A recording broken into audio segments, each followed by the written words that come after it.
ये संसार एक सागर की तरह है जिसमें हर कोई व्यक्ति इस नदी में या इस सागर में, इस दरिया में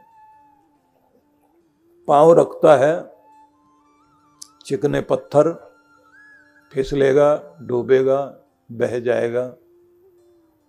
और वो जो फिसलाने वाली चीजें हैं उसी को माया कहा गया है, जिनसे बच के चलना होता है। आदमी के सामने तरह तरह के आकर्षण हैं। आपके खाने में भी सेहत के और आपके बीच में फिसलन है स्वाद। जीभ लपलपाती है स्वाद के तरफ। और परमात्मा ने कहा, अक्ल वाले मनुष्य, तुम्हारे पास मैंने दो चीजें दी हैं, एक अक्ल और एक तुम्हारे पास दिया है तुम्हारा ब्रेक, संयम, नियंत्रण, अंकुश। गणपति भगवान हाथ में अंकुश लेकर बैठे ना, जिसका मतलब ये होता है कि जिसके पास डिसिप्लिन है, जिसके पास सेल्फ कंट्रोल है, जिसके पास अपना ब्रेक ठीक काम करता है, बस वही बुद्धिमान है। तो स्वाद वाली चीज सामने है, सेहत वाली चीज भी सामने है। अब जीभ कहेगी सेहत वेद तो होती रहेगी, थोड़ा स्वाद हो जाए। और फिर आदमी कहता थोड़ा खा लेने में हर्ज ही क्या है। मेहनत करेगा नहीं और पराठे के ऊपर मक्खन खूब खूब। वो पंजाब में आया और फिर पराठी ना खाए तो नाश्ता ही नहीं माना जाता अगर दो चार पराठी और उसके साथ में ऊपर से खूब सारा मक्खन ना डाला जाए। पेट ही नहीं भरा। और फिर डॉक्टर जो है जब चर्बी निकालता है, और वो भी कहां, नसों में जमे हुए को, क्योंकि लिवर से बनता हुआ कोलेस्ट्रॉल जो शरीर में एलडीएल जो है वो आपकी नसों में जाके जम जाता है। एचडीएल तो जाके वापस लिवर में आ जाता है। आपके शरीर में लुब्रिकेंट देकर, आपको ऊर्जा देकर के वो तो वापस आ जाता है। लेकिन जो ये एलडीएल वाला है ये मोम की तरह जाके जम जाता है। और फिर ये ऐसे जम जाता है जैसे वो आप देखते हैं ना कि किचन की नाली जाम हो जाती है ना, तो फिर आप प्लम्बर को बुलाते हैं, वो बांस की खपच्ची लेकर के उसके अंदर से मार मार के गर्म पानी डाल डाल के फिर नाली साफ करता है। तो इसी तरह डॉक्टर जो स्टंट डालता है तो वो क्या करता है, पहले ब्लूनिंग करेगा।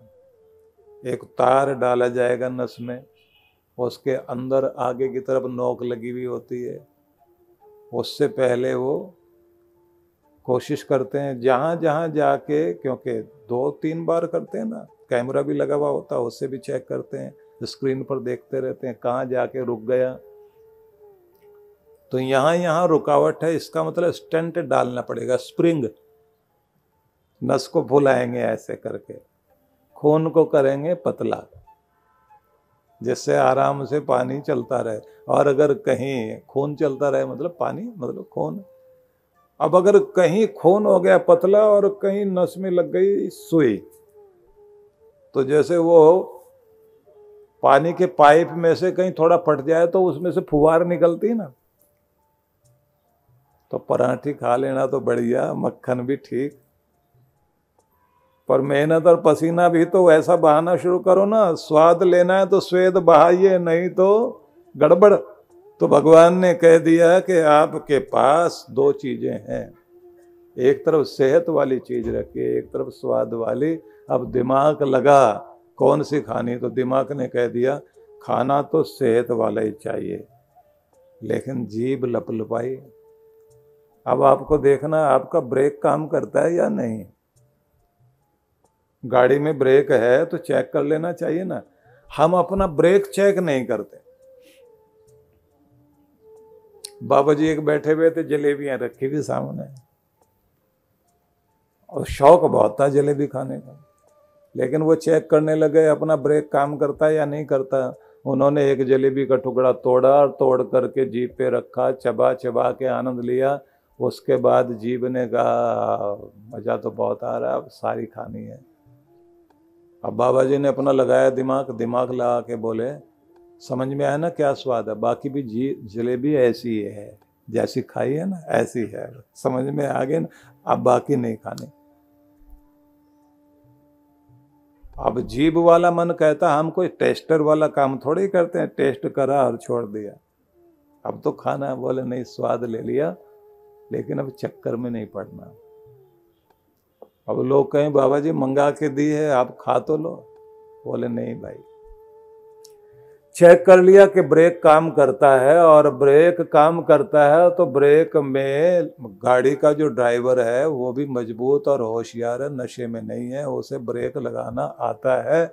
और जिस दिन ब्रेक लगाना आ गया उस दिन आप अपने राजा बन गए, उस दिन आप अपने मालिक बन गए। खुद के राजा बनकर मालिक बनकर जीने की कोशिश कीजिए, तो जब आपको खुद पर नियंत्रण आ गया तो समझ लीजिए कि अब माया किसी भी रूप में आपके सामने आती है। और माया उसे भी बोलते हैं जो कपड़ों में दी जाती थी ना, पहले क्लिप लगाते थे। अब तो सारे काम ही दूसरों के जिम्मे छोड़ दिए गए हैं। पहले तो माया दी जाती थी कपड़े में, तो कपड़ा अकड़ जाता था सुखाने के बाद, फिर उसके बाद प्रेस करके कपड़ा ठीक ठाक रखते थे ना, क्लिप चढ़ाते हैं, माया चढ़ाते हैं। फिर अगले दिन जब माया उतारनी हो फिर थापी लेके कूटते थे, कपड़े को पानी में भिगो करके, और फिर उसको कूट के थापी से फिर माया निकालते थे, तब जाके वो नरम पड़ता था कपड़ा। अब आप समझ लीजिए, अब तो आपकी मशीन ही काम करती है ना, और थापी का काम जो मशीन के पास आ गए हैं। तो आप ये समझ लीजिए कि जैसे वो थापी चला करके कपड़े की माया निकाली जाती है, या तो अपने आप अपनी निकाल लो, नहीं तो थापी लेके बैठा ऊपर वाला, क्योंकि उसे सब कुछ बर्दाश्त है, किसी की अकड़ बिल्कुल बर्दाश्त नहीं है, उसी को तोड़ता है। तो नरम होकर चलते चले जाइए, क्योंकि आज आप ऊपर है, कल कोई और ऊपर आ जाएगा। आज कोई शिखर पर बैठा, कल कोई और शिखर पर आ जाएगा। आज आपके पास पावर है, कल किसी और के पास आ जाएगी। महर्षि मनु ने यह समझाया है कि बड़े बड़े पाप भी मनुष्य के अंदर जो उसकी आदतों में शामिल हो जाते हैं, आदत पड़ जाती है गुस्सा करने की, झूठ बोलने की, बेईमानी करने की, आदत से बाज नहीं आता आदमी। तपस्या ही उसको ठीक करती है, तप के द्वारा उसे ठीक किया जाता है। किसी एक बच्चे ने स्कूल में चोरी कर ली, टीचर को बहुत गुस्सा आया। बच्चों ने कहा कि इसने पहले भी चोरी की थी, चीजें यहाँ की चुरा के लेके जाता है। अब बच्चों को लेकर के टीचर उसके घर गया और उसके फादर के पास जाकर के बोला, ये देखो बच्चा, सब बच्चों की शिकायतें हैं कि ये बार बार चोरी करता है। अब उसके फादर को गुस्सा बहुत आया, उसने कहा इसका बैग खुलवाओ, बस्ता खुलवाओ, क्या क्या चुराया इसने। तो वो सब चीजें देखी, देखने के बाद बोला इधर आ। कान पकड़ा उसका, एक थप्पड़ लगाया। बोले जब मैं ऑफिस से चुरा के इतनी सारी चीजें तेरे लिए लेके आता हूं, फिर स्कूल से चुराने की जरूरत क्या है।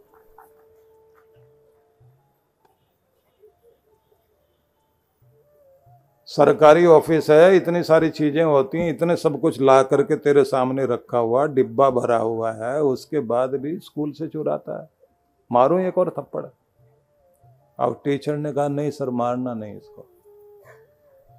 अभी तक हम समझते थे ये अभाव के कारण चोरी करता है, लेकिन अब समझ में आ गया अभाव के कारण नहीं करता, स्वभाव के कारण करता है, क्योंकि आपके घर में तो ये आदत है।